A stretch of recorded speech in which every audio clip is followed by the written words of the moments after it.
Hello my friends, it is time for the fourth round of SHARDATHON and I couldn't resist theming this one around our beloved Bridge 4.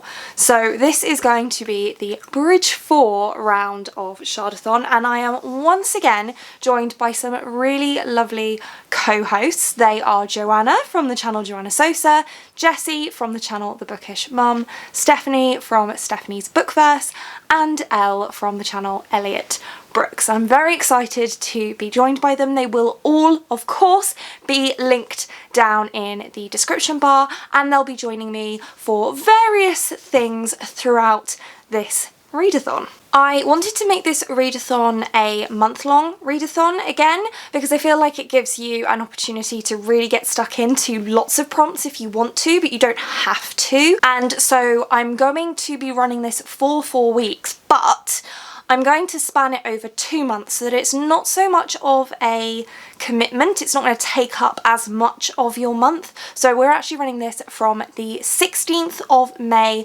through to the 12th of June. You can take part for the whole month, just a few days, a week, whatever works for you, but I figured that spanning it in this way would allow those of you who want to do the full 4 weeks the ability to do that without it just completely taking over your TBR for a whole month. So 16th of May through to the 12th of June, and I do have a bingo board for you once again. In this video I'm going to be taking you through the prompts, and then I will also be doing a follow-up video where I give you some recommendations of books that you can read to satisfy those prompts. And I know that Elle from Elliot Brooks is also going to be doing a recommendations video, and some of the others may do one as well. I'm sure that they will let you know, but for now I'm just going to run you through the prompts, and when necessary I'll give you a little bit of an explanation. They are all Bridge 4 themed, so there are very mild spoilers for book 1 in the Stormlight Archive, The Way of Kings, and a couple of very, very minor spoilers about side characters from later books in the series. So if you're super sensitive to spoilers, then you might not want to participate in this round, but it's really so minimal. It doesn't spoil anything about the plot. It's just a couple of characteristics for some of the members of Bridge 4. So let's get into it. So the first prompt is, of course, Kaladin, and to satisfy this prompt you need to read a book with a reluctant hero. So this can be any kind of reluctant hero. It doesn't need to be specifically in a fantasy book, which is probably where you see it most obviously, but it could even be, you know, in a contemporary book or a thriller book or whatever kind of book, just a character who gets thrust into dealing with a situation that they don't particularly want to have to deal with, but they deal with it anyway. You can count that as a reluctant hero. The second prompt is Syl, which is to read a book with a companion trope, and again, you can interpret companion however you like. So it could be a cute little furry creature, or it could be a sentient inanimate object, which is one of my personal favourites. Anything at all. It could even just be, you know, a really close secondary character, whatever you like. Then we have Teft, a mentor trope, once again, pretty standard in the SFF genre, but you can interpret this widely as well. So for example, if you were going to read a contemporary book, if there was a prominent teacher in that story, then you could count that as a mentor trope too. Next up is Rock, and this is just to read a book that features food. Any kind of food. If there's a restaurant that a character walks past, that's featured food. If a character eats something at some point in the book, it features food. Super easy prompt to satisfy. Pretty much any book will fit this, I would have thought. Then we have The Low Pen. This is a book with disability rep, and specifically, and you'll see why later, this one is a book with physical disability. Whether or not that's a visible or an invisible physical disability, which is a little bit tricky to say, doesn't matter.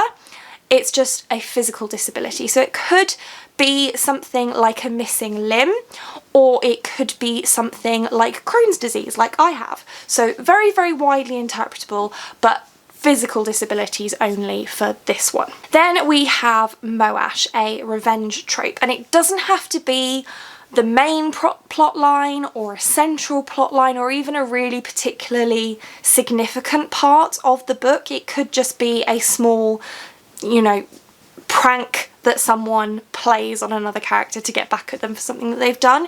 It doesn't have to be a huge thing, just some sort of revenge trope within the book. Scar, a training element. I am personally a big fan of the training montage, Mistborn by Brandon Sanderson being an excellent example of it. It doesn't have to be that kind of video game tutorial style type of training montage though.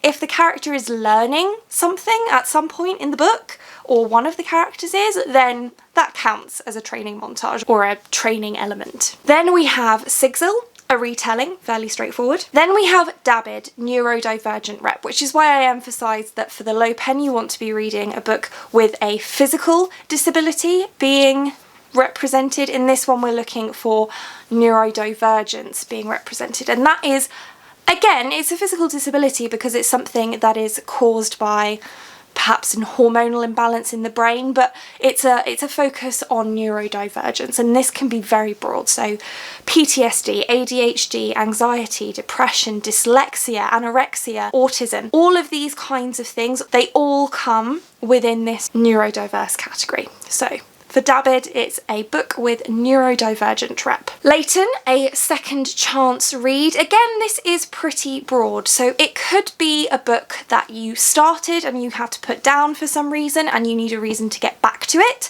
Or it could be a book that you started and you DNF'd but you want to give it another try. It could be a book that you have already read but you feel like you'd enjoy it more at the point in your reading journey that you're at now, so you could go back to it.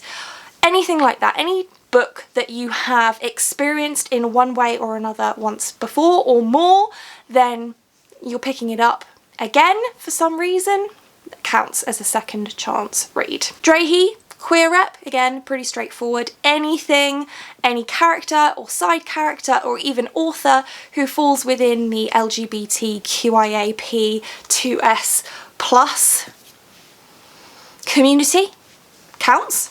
Hobber, a humorous book. Relaine, a book with Indigenous rep, or it could be by an Indigenous author. Side carry, beneficial. I'll explain this one a little bit. Again, it's very, very broad, so it's any book that is beneficial to you. So it could be that it's self-help or non-fiction, or it could be a book that you've been meaning to read on your TBR for quite some time. It could be a book that you're really excited to read, or a book that you think is going to make you feel happy and you want to feel happy, or that's going to make you feel melancholy and you want to feel melancholy. Whatever it is, if a book is going to give you something that you need, it counts, it's beneficial to you. Then we have Bridge 4, it's Sprint. This is to participate in a reading sprint, and I will be trying to do as many of these as I possibly can throughout the course of the readathon, but you don't have to do a SHARDATHON reading sprint to satisfy this prompt. It can be any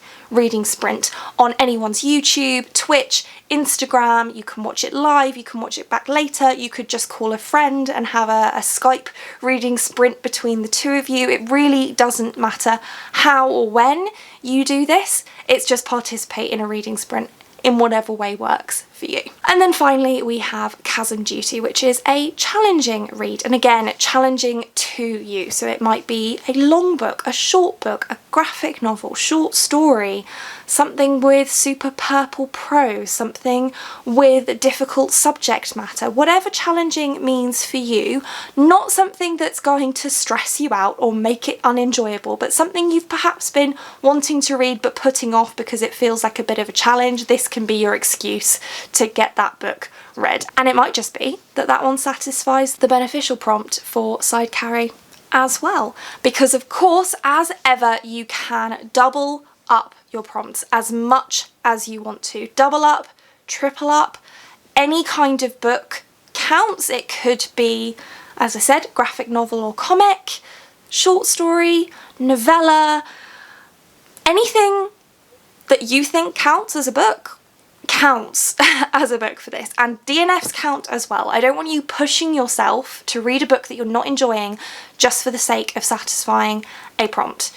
If you've started it, you didn't like it, and you were reading it for one of these prompts and you want to DNF it, just DNF it. You still satisfied the prompt. You can cross off that box on the bingo board.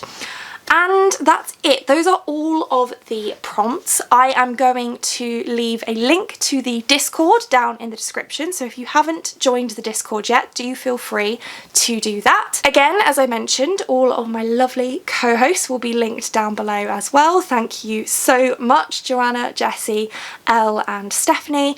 And I will also link the G Drive with all of the graphics down below in case you want to use those or share them. Feel free to do that, just don't forget to tag me.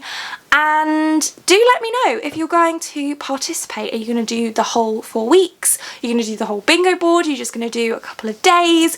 What are you feeling? And chat with each other down in the description. The next thing you will see from me in relation to Shardathon is a recommendations video, and I'm really looking forward to this round. So thank you so much for watching. If you like this video and want to see more like this from me, then do think about hitting that subscribe button, and I hope to see you here again soon.